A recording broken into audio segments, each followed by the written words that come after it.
Alors, on va pouvoir commencer. Merci d'assister à cet atelier sur l'innovation digitale au service de la qualité de vie au travail, notre sujet phare en ce moment. Et j'ai le plaisir de vous présenter donc Maître Nathalie L'Enfant. Donc je suis avocat au barreau de Paris et je suis spécialisée en droit social et mon cabinet ne fait que du droit social, même que le droit social, et dédié aux entreprises. Voilà, donc je conseille, je forme et je défends les entreprises.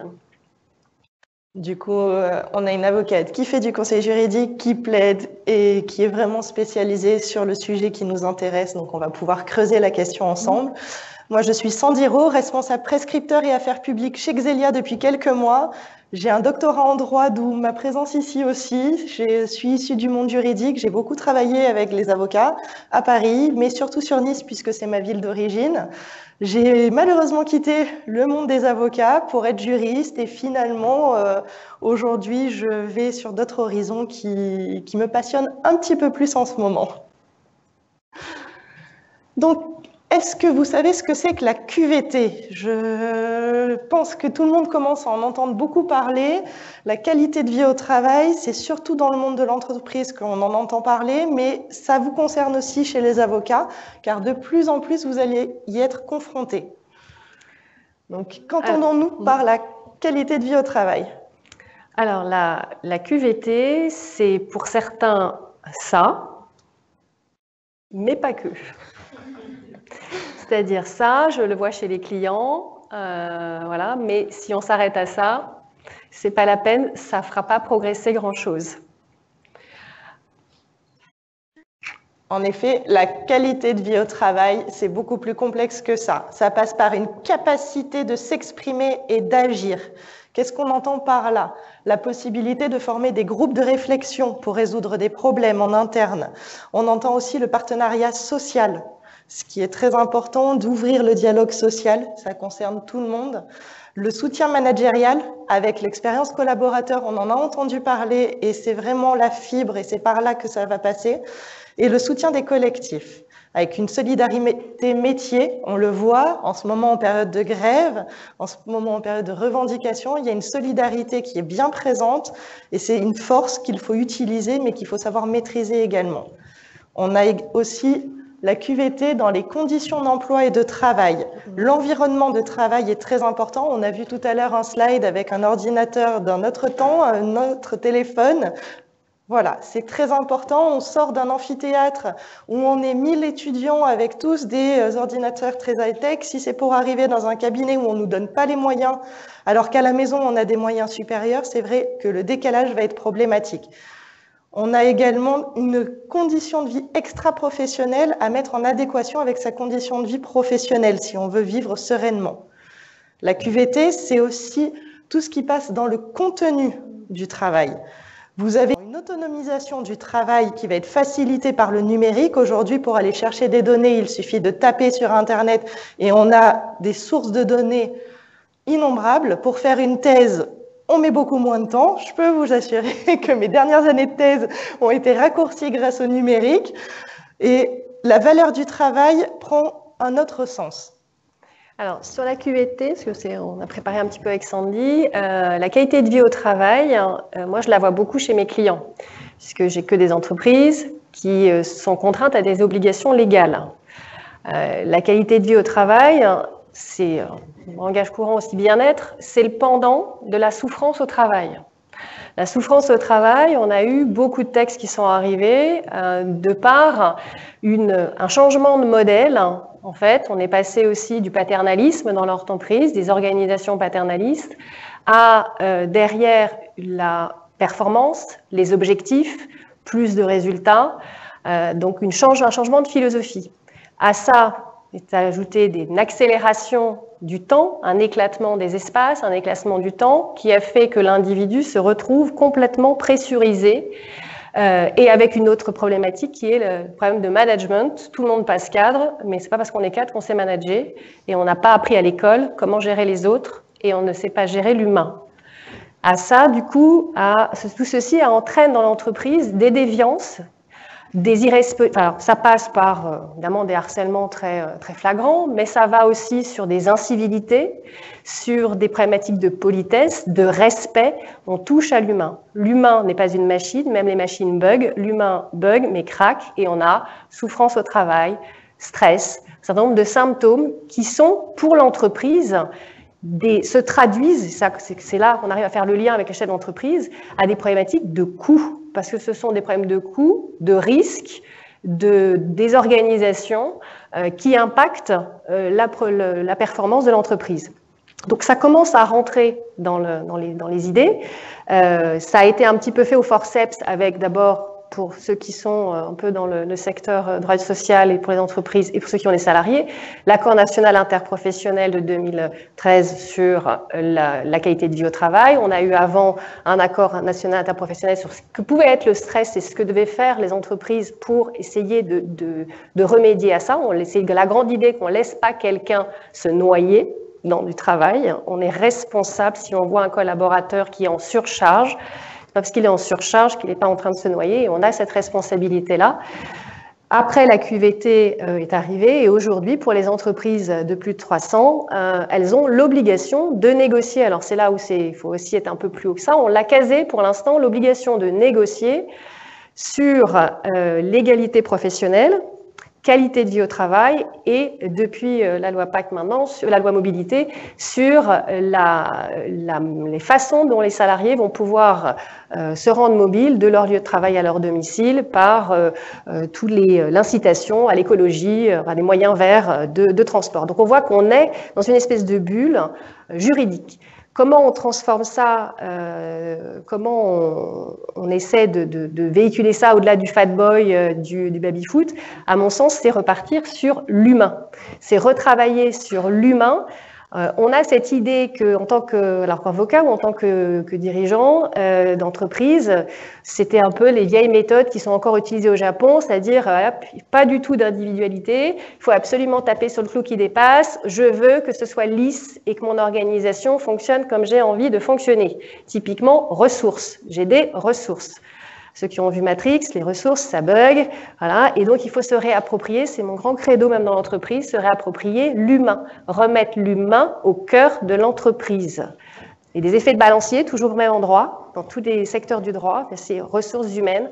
On avait le chef du personnel, on est venu aux ressources humaines, il faut retrouver l'humain. Et là, j'ai envie de dire que tous les avocats, aussi, où tous les dirigeants d'entreprise doivent s'approprier, se réapproprier, pour ceux qui ne l'ont pas fait, tout ce qui est du développement personnel. Ça paraît toujours un peu des concepts, quand quelqu'un va mal, allez, on va le mettre en développement personnel. Mais c'est un outil d'organisation d'entreprise, c'est un outil de performance de l'entreprise. Et je vous renvoie à Maslow, Abraham Maslow, qui était un psychologue du travail, qui a bâti cette fameuse pyramide qui est fondamentale et qu'on peut dupliquer dans tout, dans sa vie perso, dans sa vie familiale avec les enfants, dans la vie professionnelle, on va le voir, et avec les clients, moi je l'utilise avec les clients, qui part d'une théorie de motivation et de besoin. Elle ne se lie que du bas vers le haut. Donc, typiquement, si mes premiers besoins, tout être humain est construit de la même manière. Les besoins physiologiques de base, vous les avez, le repos, la faim. Si ces besoins-là ne sont pas satisfaits, je suis incapable de, par exemple, avoir un sentiment d'appartenance au groupe. Je ne suis pas capable de ça, tant que ce premier besoin n'est pas satisfait. Deuxième besoin, si ça c'est satisfait, je vais avoir mon besoin de sécurité. Typiquement, vous avez un client qui arrive, qui est complètement paniqué parce qu'il vous dit en boucle la même chose, il va perdre son job, ou alors l'entreprise, je vais perdre ma boîte, elle va être liquidée, Il peut être complètement bloqué sur cette phrase-là. Vous pouvez lui parler d'une solution, il ne vous entend pas. D'ailleurs, à la fin, peut-être 2-3 jours, il vous dira, mais vous ne me l'avez jamais dit. Jamais dit parce que vous n'avez pas répondu à son besoin de sécurité, de dire, pas de problème, la liquidation, on en est loin. Là, il est calmé dans son besoin, il se sent sécurisé, il est accessible à l'information qui correspond peut-être à un besoin supplémentaire. Donc cette pyramide-là, elle est vraiment importante et elle se traduit dans l'entreprise. C'est le slide d'après. C'est-à-dire, si on la décline dans l'entreprise, eh bien, vous voyez qu'on part toujours du bas vers le haut. Un collaborateur, par exemple, ou n'importe quelle situation peut avoir ses besoins primaires. C'est effectivement une ambiance générale et que sa charge de travail soit relativement correcte, des espaces et des conditions de travail qui vont bien. Donc vous voyez mon fat boy de départ ou mon baby-foot, très bien. Niveau 0, j'ai répondu à un besoin essentiel, et on verra après que dans la profession d'avocat, c'est pas forcément là où ça pêche le plus. Une fois que ça s'est satisfait, eh bien, je vais avoir des besoins sociaux qui sont avoir des feedbacks, une relation avec mon manager, un esprit d'équipe. Rien ne sert d'aller tout de suite essayer de développer au niveau 4 un sentiment d'appartenance si j'ai pas satisfait les besoins de mes collaborateurs sur un feedback, sur un esprit d'équipe, sur une relation avec moi. Il n'aura jamais un sentiment d'appartenance. Il ne peut pas accéder à cette motivation qui répond au sentiment d'appartenance parce que le besoin, son premier besoin, ses besoins sociaux ne sont pas satisfaits. Donc j'insiste là-dessus parce que pour moi, il y a plein d'autres outils. Vous avez des outils de connaissance de vous-même qui sont des outils de communication, que ce soit ProcessCom, que vous avez l'Ennéagramme, vous avez Maslow, vous avez l'arbre des personnages. Tout ça, si vous vous connaissez vous-même, vous allez aussi apprendre à connaître les profils des individus, de vos collaborateurs, ceux qui matchent ensemble, ceux qui ne matchent pas ensemble, quels sont leurs besoins, et à partir de là, avoir des équipes, et éviter aussi d'avoir des profils qui ne sont pas toujours compatibles avec les équipes que vous pouvez avoir. Et on a parlé tout à l'heure des générations Y qui sont déjà sur le marché du travail. Il ne faut pas oublier qu'il y a la génération Z derrière qui arrive et qui est déjà en partie aussi dans vos cabinets. Et n'en parlons encore pas de la génération Alpha qui suivra, qui sera encore plus numérisée. En tout cas, en ce qui concerne la génération Y que vous côtoyez au quotidien et la génération Z, on voit qu'ils ont besoin de ce sentiment d'appartenance. La génération Y a un problème avec la hiérarchie, donc il faut savoir y répondre, il faut savoir mettre en confiance pour expliquer le côté positif de ce lien hiérarchique. Et la génération Z, on le voit, 61% privilégie la QVT au salaire. Donc même avec une rémunération attractive, vous ne répondrez pas à l'ensemble des besoins et vous n'arriverez pas à éviter le turnover, l'absentéisme et tous les problèmes dont on évoquait tout à l'heure. L'esprit d'une entreprise transparente et éthique s'applique aussi au cabinet d'avocats. C'est très important et c'est ce que les nouvelles générations recherchent. Vous avez la transformation numérique du métier d'avocat qui a été enclenchée il y a quelques années. On voit que ça prend un certain temps, qu'il y a encore la zone géographique qui joue, la taille du cabinet, les moyens financiers, mais globalement, tout le monde enclenche le pas et il faut savoir aussi aller aussi vite que ses clients, car comme Maître L'Enfant le disait tout à l'heure, quand vous êtes confronté à des entreprises qui sont déjà très numérisées, qui sont déjà très avancées d'un point de vue digital, vous ne pouvez pas vous-même rester à la traîne derrière. Il faut que vous puissiez suivre vos clients. Le digital révolutionne toutes les méthodes de travail et ça vous apportera vraiment un meilleur rendement. Donc, qu'est-ce que la QVT chez les avocats ? Alors, la QVT chez les avocats, elle va, beaucoup me disent, enfin, l'idée de la QVT chez les avocats, on n'a aucune obligation légale. Nous, avocats, on a des libéraux, on fait ce qu'on veut si on n'a pas envie de le faire. À mon avis, c'est aller contre le sens du vent et c'est pour moi une aberration de ne pas remettre l'individu au cœur du système avec des outils qui doivent être des outils de support qui vont l'aider à être ce qu'il a envie d'être plutôt que d'asservir l'individu. Alors, la QVT, certains me disent non mais attends, c'est gentil, c'est de la cosmétique, ok, bah, je vais m'en servir pour mon marketing, ça fait bien, il y a les labels, nos entreprises aussi ont ça, les labels, Good Place to Work, voilà, toute une image, ça c'est une idée, certains me disent c'est une idéologie, c'est bon, le bien-être au travail, d'autres, c'est pas le rôle de l'entreprise, c'est pas le rôle des cabinets d'avocats, on est là pour faire du chiffre, on n'est pas là du tout pour s'occuper des autres, et puis certains disent aussi j'ai pas les ressources financières pour le faire. La QVT chez les avocats, c'est très clairement un enjeu stratégique pour les cabinets d'avocats. Et c'est pas que je suis convaincue, c'est pas moi qui le dis. Il y a des enquêtes qui ont été réalisées au niveau de l'ordre là-dessus.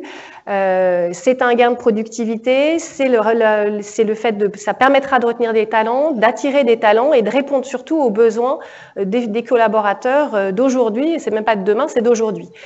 L'étude qui a été réalisée en 2018 à l'initiative de la Lettre des juristes d'affaires démontre que finalement le cadre de travail chez les avocats dans les statistiques, finalement, ils sont les collaborateurs relativement satisfaits du cadre de travail. Globalement, on est un métier de représentation, les cabinets sont à la hauteur de l'image qu'on veut quand même renvoyer, donc ils sont satisfaits. Donc on voit bien que l'histoire du baby-foot, de la déco, etc., c'est très, très, très infime pour répondre à la satisfaction du collaborateur dans son bien-être. C'est important, mais c'est globalement déjà atteint. Le sens et la valeur, je pars du haut, c'est moyennement satisfait, mais on se rapproche quand même aussi du plus. Pourquoi? Alors ça, vous pouvez revoir l'étude, elle a été publiée en 2018 de mémoire. C'est l'idée que de toute façon, les jeunes qui se lancent dans ce métier sont déjà très attirés par la satisfaction du titre. D'être avocat, c'est déjà en soi avoir du sens et ça a de la valeur en soi. Donc déjà, le métier lui-même renvoie une image positive dans la qualité de vie au travail. Le reste, vous allez voir, c'est assez intéressant. Place des émotions, plus on descend, moins il y en a. Relations au soutien au travail, exigence du travail et outils moyens, reconnaissance, conciliation vie professionnelle et personnelle. J'insiste sur personnel, c'est pas familial, c'est personnel, c'est fini. Même en droit du travail, on a vu que cette notion-là, avant on avait conciliation vie professionnelle et vie familiale, ça a été transformé, c'est vie personnelle. Ce n'est plus une problématique liée forcément à la parentalité. La diversité et l'égalité professionnelle. Alors, si on essaie de synthétiser les 6 derniers items de cette pyramide inversée, on constate quoi? J'en ai 5 qui concernent l'être humain, dans ce qu'il est, dans son besoin existentiel, professionnel j'entends, et 1 sur, effectivement, l'outil, les exigences des outils.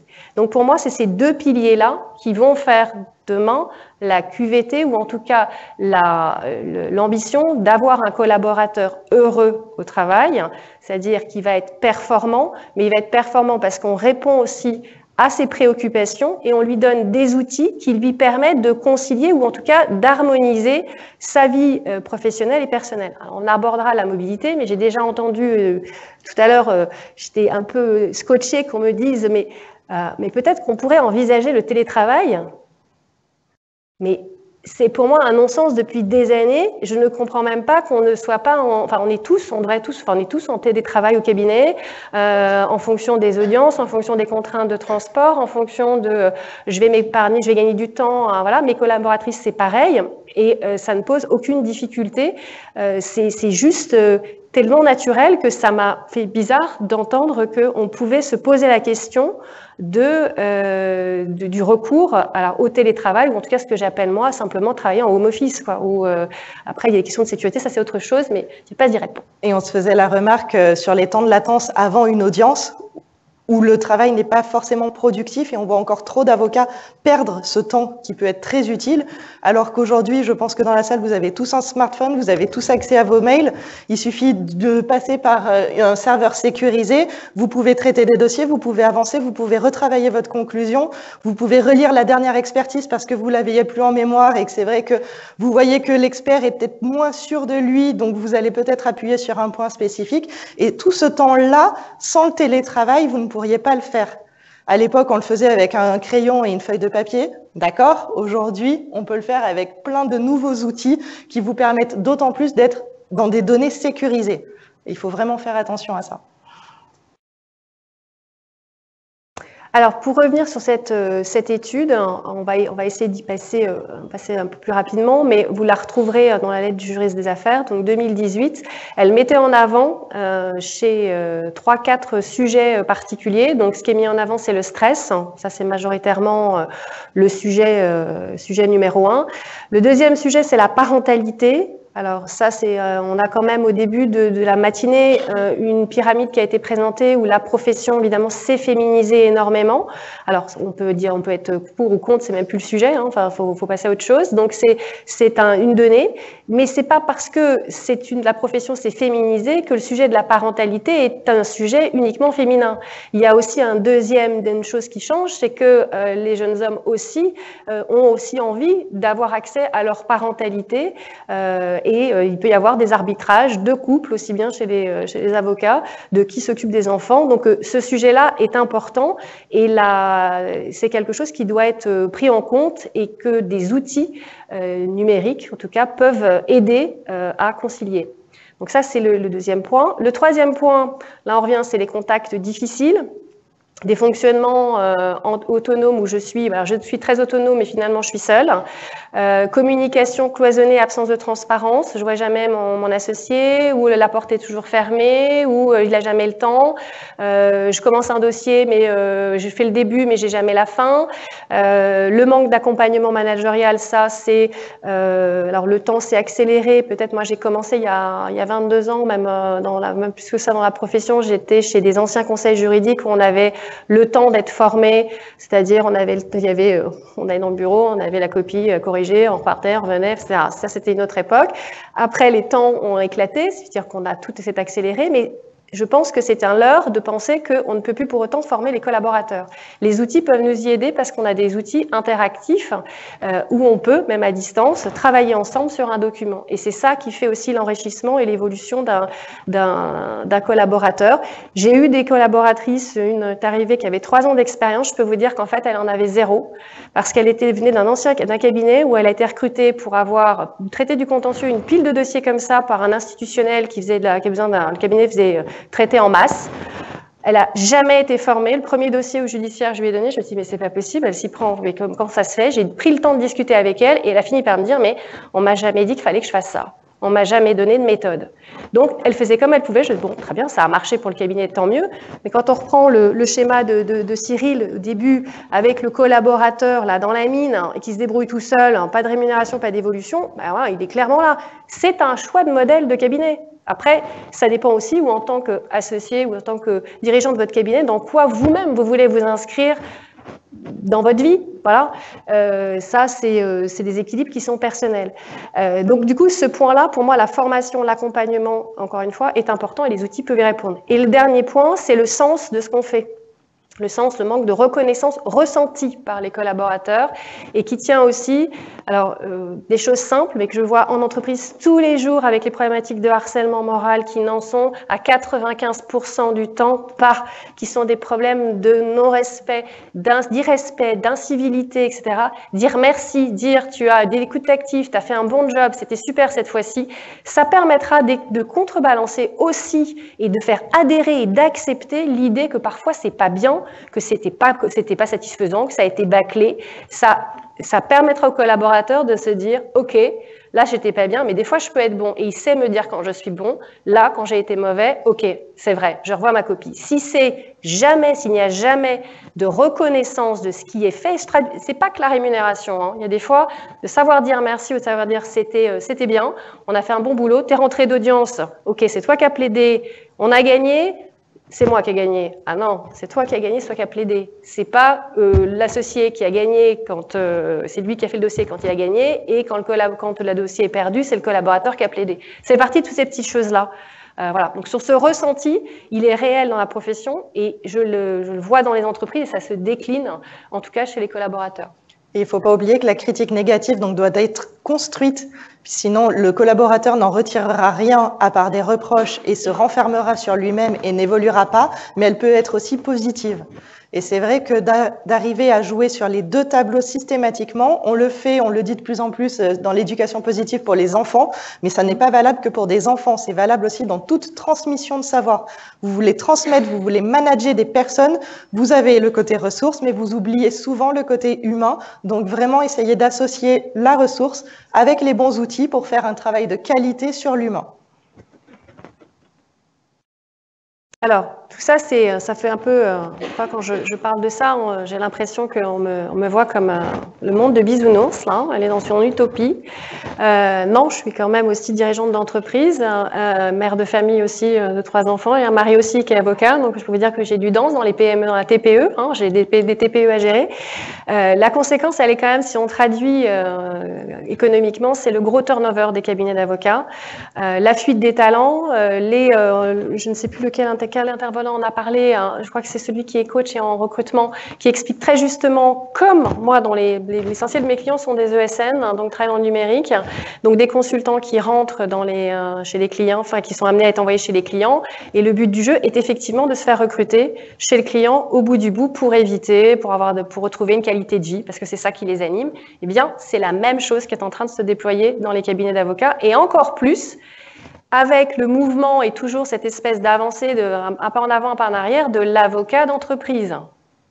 L'avocat d'entreprise, finalement, on a quand même des directions juridiques aussi qui demandent aussi deuxième idée, qu'on envoie nos collaborateurs en mission pendant un certain nombre de jours dans leurs locaux. Alors très bien, on peut jouer le jeu, super, on est content, on facture, on fait de la prestation, mais c'est aussi de la captation à terme de nos propres talents par nos propres clients. Donc, qu'est-ce qui va les retenir? Qu'est-ce qui va nous permettre de retenir nos collaborateurs, si ce n'est d'agir sur ce pilier humain et sur aussi un certain nombre de confort, parce que les outils numériques sont vis-à-vis du collaborateur aussi un confort, mais aussi une augmentation de sa performance, facilité, etc., qu'il se sente bien là où il est. Donc éviter le turnover, éviter les problématiques qu'il y a quand même dans la profession. 88 sur les 26 qui se déclarent souffrir, excusez-moi, de situations de harcèlement, 88%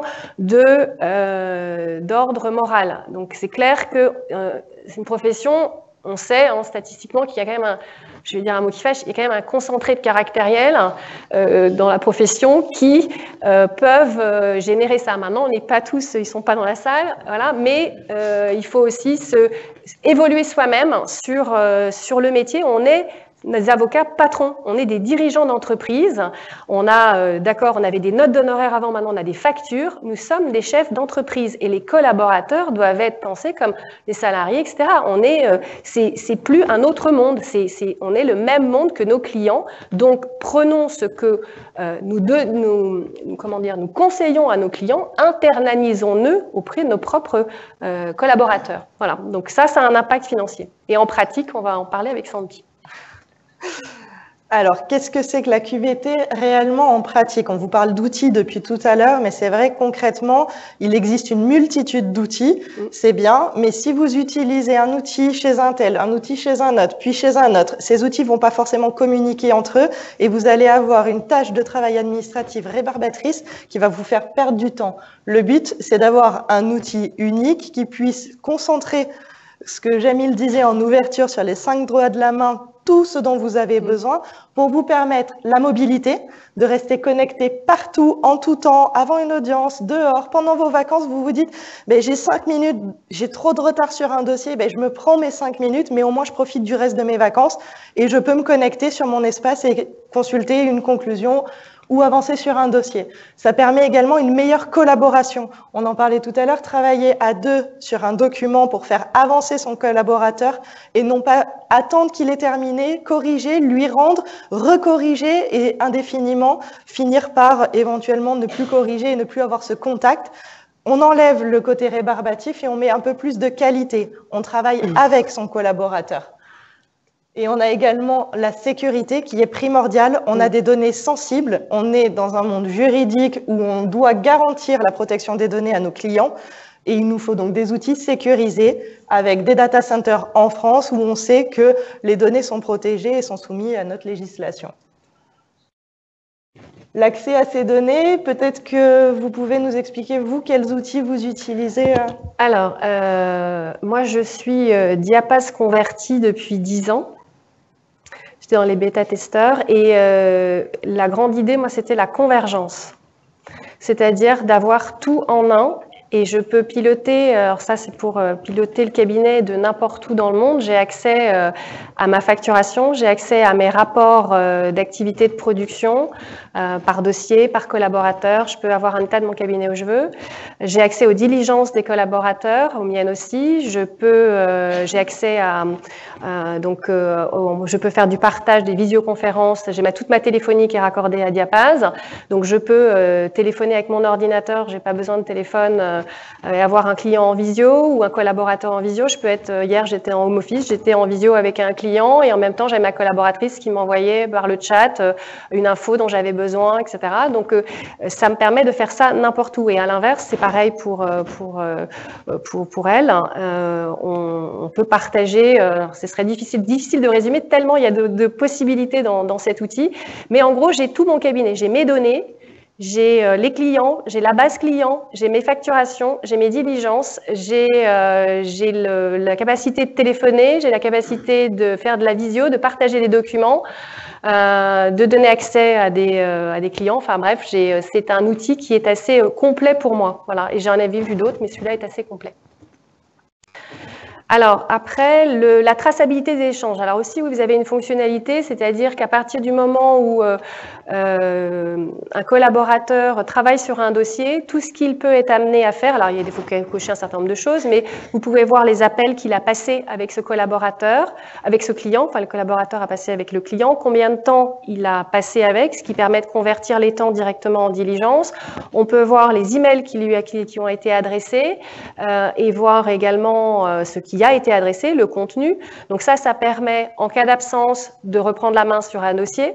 Ça permet aussi d'avoir une traçabilité très rapide de là où on en est effectivement du dossier et éventuellement de faire à d'autres personnes qui seraient amenées à venir en renfort sur ce dossier, d'avoir un historique assez complet.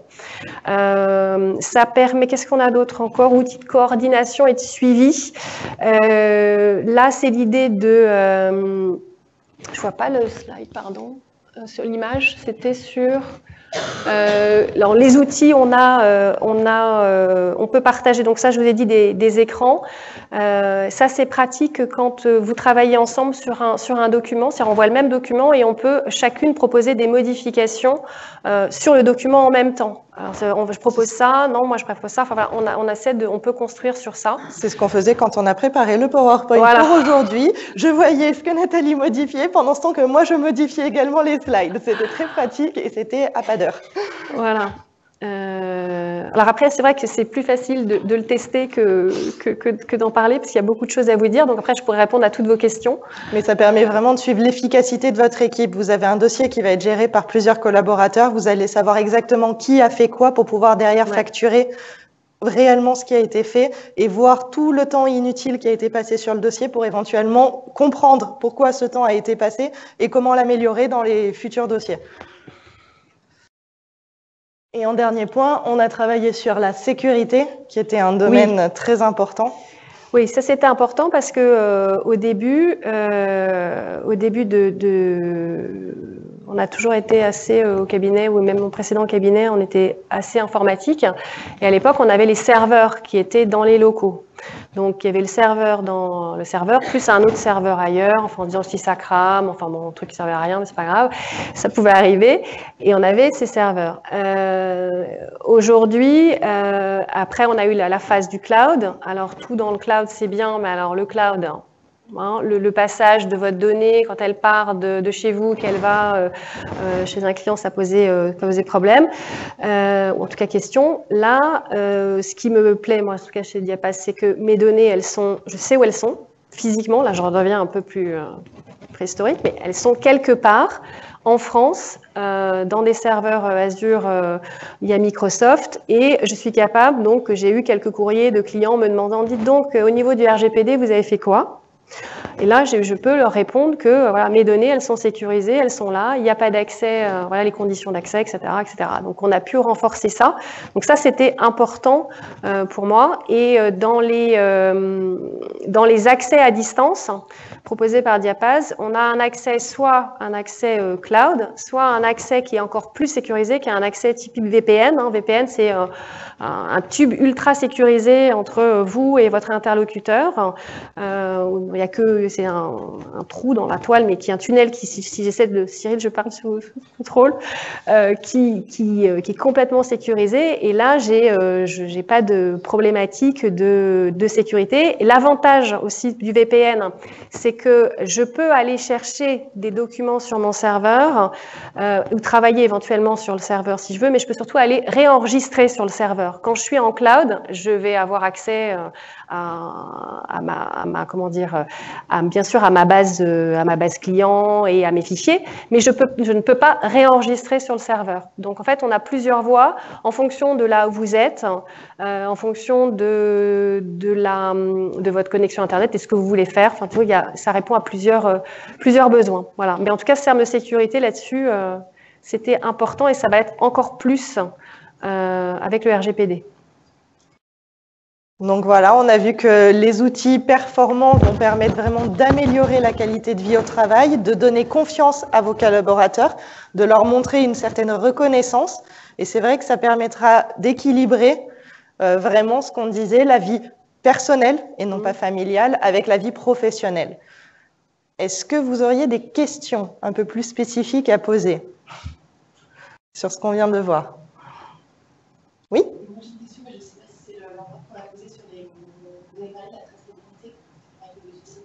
Oui. Vraiment, vous arrivez à pouvoir reprendre la main sur un dossier si vous n'avez pas touché les vidéos. Oui, en fait. On utilise Diapaz et moi depuis pas longtemps. Ouais. Et j'arrive pas à Alors, pour savoir, juste pour introduire, les statistiques disent que les clients utilisent 15% du potentiel de l'outil.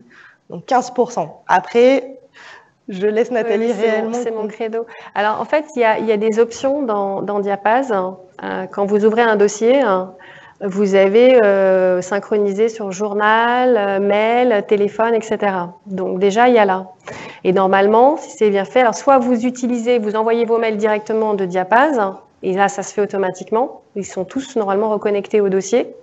Voilà, soit en partant normalement, pareil, d'Outlook, moi, en partant d'Outlook, dès lors que j'ai tout coché, tout est rattaché sur le dossier du client. Donc quand je suis dans...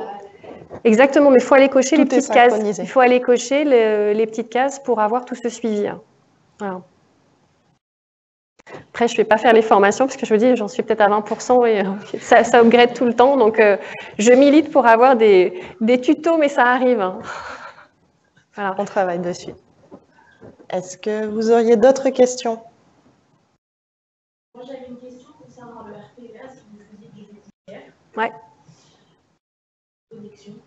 Alors, il y a une... Là, je vais être très transparente parce qu'il y a un module RPVA qui est intégré à Diapaz, que je n'utilise pas pour l'instant, parce que j'ai pas eu le temps, d'abord, j'ai pas eu le temps de me dire, allez, je vais aller regarder, me former bien plus là-dessus, et je suis un peu en stress avec les clés RPVA, puisque évidemment, on se passe les clés, hein, on est tous d'accord, pour gérer, arriver à faire ça. Donc pour l'instant, j'ai ma clé, ma collaboratrice a ma clé et utilise la plateforme RPVA. Alors après, il faut savoir quand même que ce qu'il y a dans les tuyaux, c'est que de toute façon, c'est pas forcément le module pour l'instant de Diapaz le plus intéressant tout de suite, parce que ça va changer. L'ordre et le CNB est en train de retravailler sur tout ça pour harmoniser, puisque le barreau de Paris, on est les seuls à avoir un truc qui est différent de la France, hein, voilà.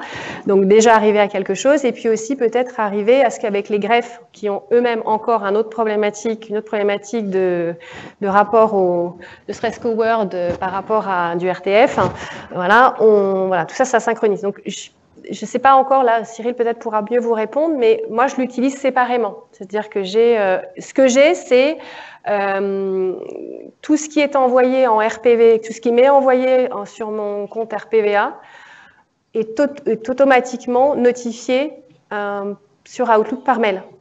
J'ai toutes les notifications par mail sur Outlook. Donc après, je ne sais pas si vous avez une question plus précise par rapport à ça. C'est le rattachement des blocs dans Diapaz, en fait. Alors, ouais. L'automatisation des envois du logiciel en lui-même vers le barreau. Ouais. Non, ça je l'ai pas déployé moi chez moi ça encore. Non, ça je l'ai pas pour les histoires de clés, j'ai pas eu le temps de le faire. Voilà. Ça existe ? Ouais. Ça existe. Alors, jusqu'où ça va, je ne sais, j'ai pas creusé tout le point, mais je sais que il y a quelque chose qui existe de synchronisation entre les deux. Mais je ne pense pas que ça vous dispense, de faire quand même la manip, d'aller sur le site RPVA parce que c'est pas encore complètement raccord techniquement dans les trois espaces entre le barreau, les greffes et les cabinets. Voilà. En tout cas, pour tout ce qui est question technique, n'hésitez pas, on a tous le même polo, donc vous pouvez nous repérer. Il y a une pause déjeuner par la suite. N'hésitez pas à aller solliciter quelqu'un pour éventuellement une prise de rendez-vous, une démo à distance ou plus de renseignements. Vraiment, ils sont là pour ça. Et donc, pour résumer, la QVT, c'est pas que pour les femmes, même si ce sont 2 femmes qui vous l'ont présenté. Et ce n'est pas qu'un baby-foot, c'est bien plus que ça. Et je vous remercie pour votre participation. Merci Nathalie.